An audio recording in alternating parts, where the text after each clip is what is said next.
국민 여러분, 그리고 해외 동포 여러분, 그리고 서울 시민 여러분,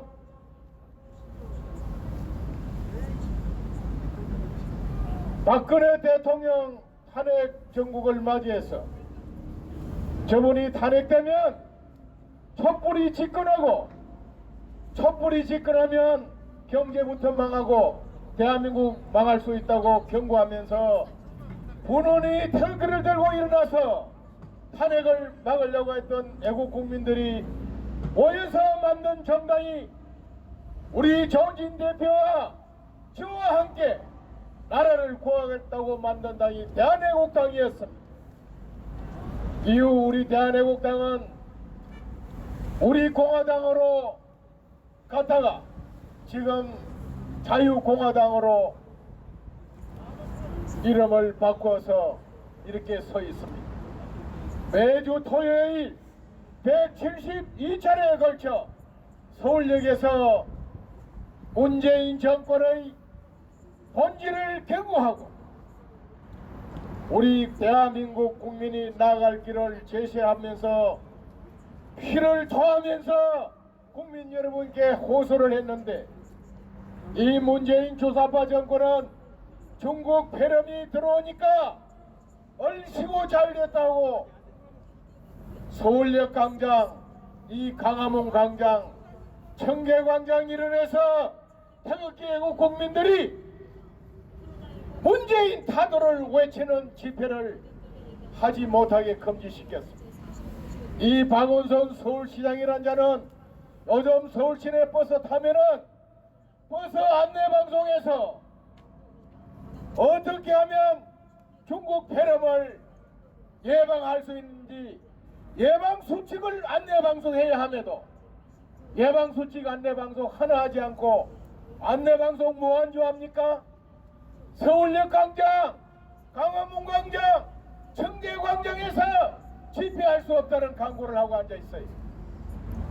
그래서 우리가 이렇게 기자행태라도 국민 여러분께 문재인 정권의 실상을 알리고 이 나라 바로 세우는 길을 알리기 위해서 오늘 이렇게 모여서 기자회견을 하고 있습니다.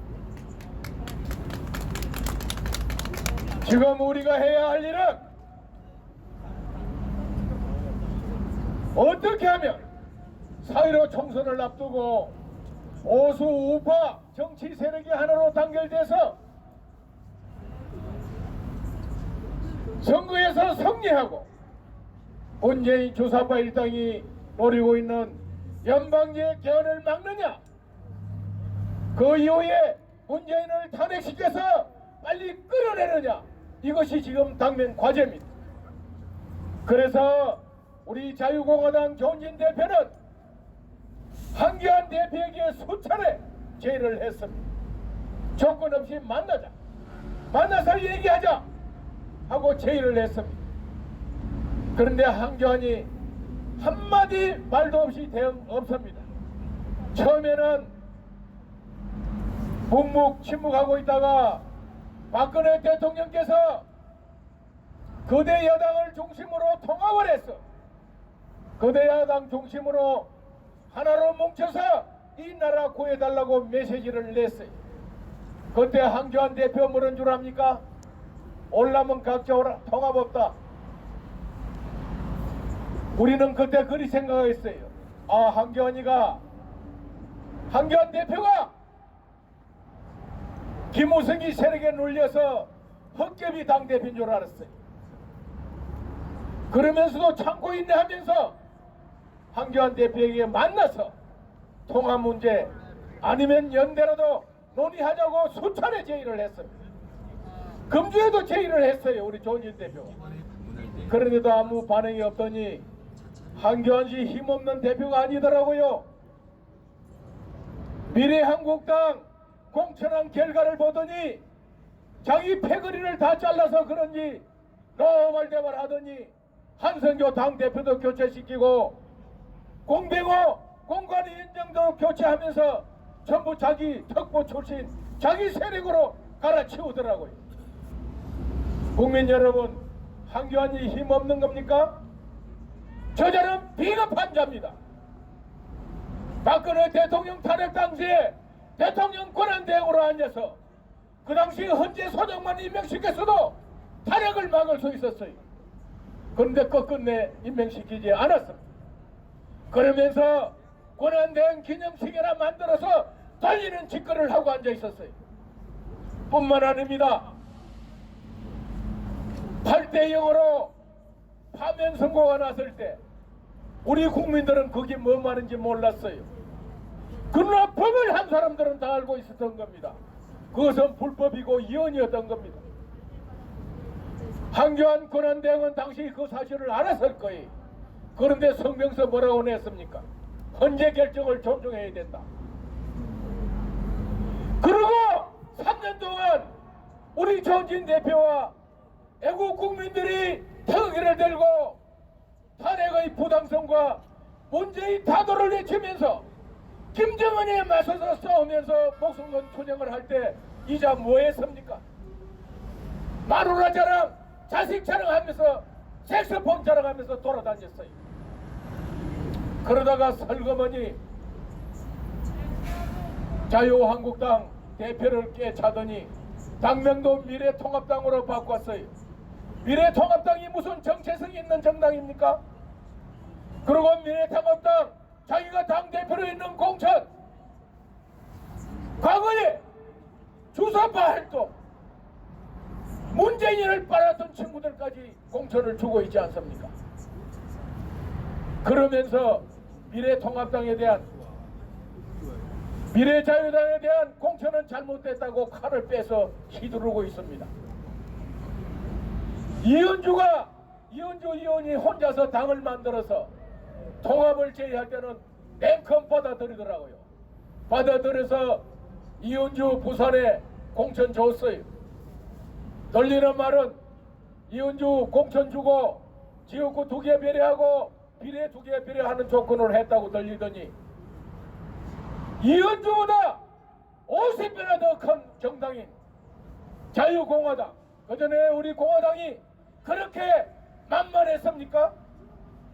우리하고 통합하는 것이야말로 보수우파 국민을 하나로 단결시키는 정치적인 통합 아닙니까? 그런데 그 속도 모르는 많은 애국 국민들이 어제도 오늘도 저희들한테 전화해서 무조건 통합해라 합니다. 마치 우리가 분열 세력처럼 합니다. 오늘 아침에도 저한테 어떤 분이 애국 국민이 전화 와서 한다는 얘기가 작년에 창원성남 보궐선거에서 보았지 않느냐? 제발 자유공화당 고집 부리지 말고 미래통합당하고 하나로 하래. 근데 그분 보고 그랬어요. 우리는 오늘도 내일도 언제라도 할 준비가 돼 있다. 한교안이 찾아가서 얘기해라 그랬어요. 존경하는 애국 국민 여러분, 선거 얼마 남지 않았습니다. 대한민국의 진정한 애국 투사 젊은이들이 저희들 자유공화당으로 찾아와서 자발적으로 자기 돈 쓰면서 예비후보 등록한 사람이 60명이 넘었습니다. 이 시간에 최종적으로 더 많은 사람이 등록될 수밖에 없습니다. 싸우겠다는 겁니다. 한교안이 믿을 수 없고 미래통합당에게 맡겨서는 저것들은 연방지의 개헌 동조 세력에밖에 안 보인다는 거예요. 그래서 이 자유대한민국 헌법과 정체성을 지켜줄 수 있는 유일한 정당, 과거 우리 공화당, 지금 자유공화당밖에 없다고 하면서 젊은이들이 찾아와서 자발적으로 등록하고 있습니다. 여러분, 이걸 우리가 어떻게 막겠습니까? 저희들은 분명합니다. 오늘이라도 내일이라도 선거 직전을 해도 문을 열어놓고 있습니다. 통합을 하자는 제의를 하고 있고, 안되면 선거 연대라도 하자는 제의가 해놨고, 그것은 유효합니다. 저희들에게 와서 분열 세력이다, 통합하지 않는다 소리 하지 마세요. 한교안이 힘없는 헛개비 대표가 아닙니다. 이번에 하는 거 보니까 자기 개인 욕심, 다음 대통령 하기 위한 기반 닦는 거 외에는 없는 것 같아요. 지금 이 대한민국 우파 국민들이 황교안이 대통령 만들어주기 위해서 3년씩 4년째 이렇게 싸우는 겁니까? 이번 4.15 총선에서 개헌선을 저지하지 못하면 설사 미래통합당이 중심이 돼서 저지선을 확보한다 하더라도 저들은 선거 이후에 공수처의 심플한 서선에 칼날에 무릎 꿇고 결국 개헌에 동조하고 말 세력이라고 저희들은 보고 있는 겁니다. 그래서 우리 조은진 대표는 지금도 피를 토하는 심정으로 통합과 연대를 제의하고 있는 겁니다. 991 여부로 우리는 거기를 제의하고 있는 겁니다. 존경하는 국민 여러분, 해외 동포 여러분, 이미 문재인 정권 3년차 들어왔는데 3년 다 돼가는데 이들 따라가면은 죽는다는 것이 이미 드러났어요. 마스크 한 장 구하기 위해서 일주일에 그 마스크 2장 구하기 위해서 한생한식 줄을 서서 주민등록증까지 내면서 자기 돈으로 사는 이런 기가 막힌 대한민국을 만들어 놓고 희덕거리고 있는 게 전 문재인 아닙니까? 정말 이제 사람 돈을 배급받기 위해서 줄을 서겠습니까 여러분? 우리 조은진 대표와 저는 그런 사실을 3년 전에 이미 다 깨뚫어 봤을 거예요. 탄핵이 되면 저 촛불이 집권하고 촛불이 집권하면 그런 세상이 온다고 수도수시 경고했습니다. 그런데 그 탄핵을 지킨 배신 적적들이 모이는 미래통합당을 중심으로 과연 뭐여야 합니까? 국민 여러분이 원한다면 그렇게 하겠다는 겁니다. 그런데 저들이 받아주지 않고 있어요. 다시 한번 호소합니다. 국회의원 한두 석 더 많다고 국회의원 한두 석밖에 없다고 힘못 쓰는 게 아닙니다. 이번 4.15 총선에서 저희들을 밀어주면 저희들이 제1당이 되는 겁니다. 여러분,